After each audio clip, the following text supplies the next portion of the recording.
दर्श परस नहीं अंतरा ये रूमी वस्त्र बीचे, पारस लोहा एक डिग ये पलटे नहीं अभीचे। अब देखो फिर एक और बात बताई है, कितना गहरा ज्ञान है पुण्यात्माओं। जब आप कोई सूक्ष्म वेद का ज्ञान होगा, आप दांतों तले उंगली दबाया करोगे कि आज तक हमने गीता भी पढ़ी। गीता हम इसलिए पढ़ाते हैं कि आप ये समझ सके कि जो ज्ञान पवित्र गीता जी देते हैं, जो पवित्र वेद बताते हैं, पवित्र पुराण बताते हैं, पवित्र ग्रंथ बताते हैं, वही ज्ञान परमात्मा ने 600 वर्ष पहले लिखवा रखा था। और उनको अशिक्षित कहते थे, वो तो वेद शास्त्र जानते भी नहीं थे। तो इससे सिद्ध होगा कि वो परमात्मा थे जो सब सदग्रंथों के परिचित भी थे, और उनसे भी हटकर जो उनमें ज्ञान नहीं वो भी बता दिया। तो भगवान बिना ये ज्ञान बताया नहीं जा सकता। तो परमात्मा को पहचानने का एक ये भी फार्मूला है, एक पॉइंट है। तो क्या बता रहे हैं, दर्श परस नहीं अंतरा ये रूमी वस्त्र बीचे, लोहा पारस लोहा एक डिग वही पलटे नहीं अबीच। एक पंक्ति में कितना गहराई वर्दी, कितने गुण रहस्य है। क्या बताते हैं कि आप यहाँ सत्संग में आते हैं और जिनके इन वचनों का असर नहीं हुआ तो वो कैसे हैं कि चंदन बन में रंग ला दे एक, चंदन बन में रंग ला दे एक बांस बिटम्बी ना सींचे। कोट वर्ष करो संगत संतों की, कोट वर्ष करो संगत संत की, पत्थर का जल में क्या भीजे। एक चंदन बन में रंग ला दे पर बांस बिटम्बी ना सींचे।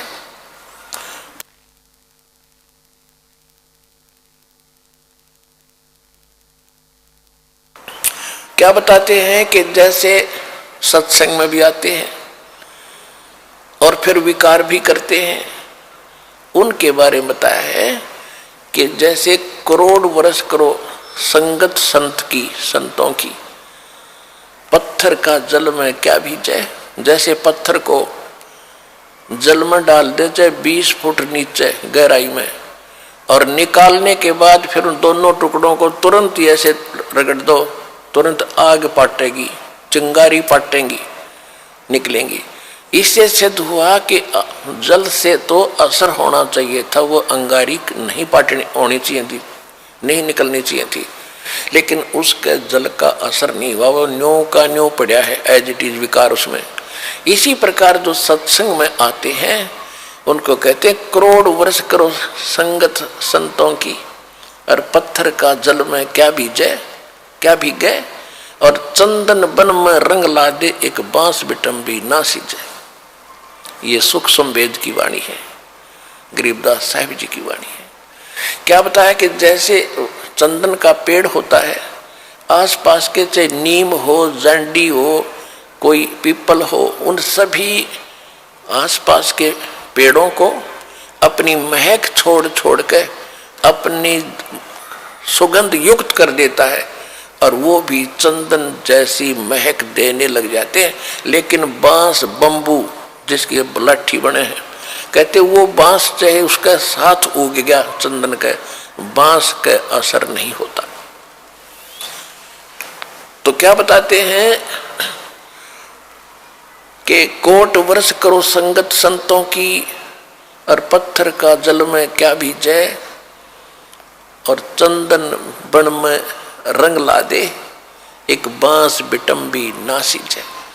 तो जो बांस जैसे और पत्थर जैसे व्यक्ति हैं उनका तो असर हो को नहीं, और नहीं तो परमात्मा की वाणी आपको चंदन बना दिया, और आप ही आगे जा जा के सब न सुनाते हो। आप अपनी महक आगे छोड़ छोड़ के अपने भाई बहन रिश्तेदारों तक ये महक भगवान की छोड़ रहे हो।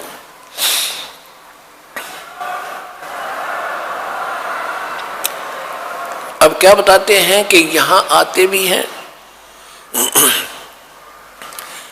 और सही ढंग से लगते नहीं। उसके विषय में बताया कि दर्श परस नहीं अंतरा और रूमी वस्त्र बीच। जैसे एक पत्थर होता था जिसको पारस पत्थर बोलते हैं। और उस पारस पत्थर में पत्थर जैसा ही होता है, उसकी पहचान नहीं हो सकती। उसकी पहचान यही है कि जिस समय वो लोहे से टच होता है तो पूरे उस लोहे के उस गट्ठे को, जैसे ये गाडर का बिठा दिया किसी कोने में, गाडर होते हैं ना, गाडर आपने देखे कड़ियों की तरह लोहे के गाडर होते हैं लंबे लंबे, एक गाडर का कहीं भी बिठा दिया, टच कर दिया तो पूरे गाडर को सोना बना देता वो। अब क्या कहते हैं कि उस पारस पत्थर और लोहे के बीच में तीनों साथ साथ रखे हों और उनके बीच में इतना अंतर हो जैसे पहले एक रोम से बनकर कपड़ा आता था, बहुत पतला। आवाज नहीं जा रही बाहर।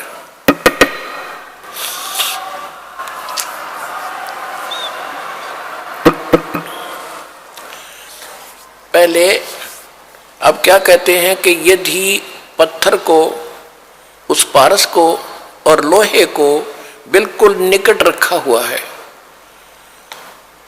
और उसमें केवल इतना अंतर हो जितना रोमी वस्त्र यानी पतली सी वायल होती थी, यानी बिल्कुल बाल से भी कम डिफरेंस भी उसमें हो, आपस में मिलन ना मिले हो, और ये इंतजार कर रहे हो कि दोनों पत्थर भी रख दिया, पारस सोना भी साथ में है, पारस भी रखा है और लोहा पत्थर सोना बना नहीं। कहते रूमी वस्त्र अंतरा और पारस लोहे बीज, और कहते हैं दर्श परस नहीं अंतरा रूमी वस्त्र बीज, और पारस लोहा एक कर डेग फिर पलटे नहीं अबीच। यानी इतना भी अंतर रह गया तो भी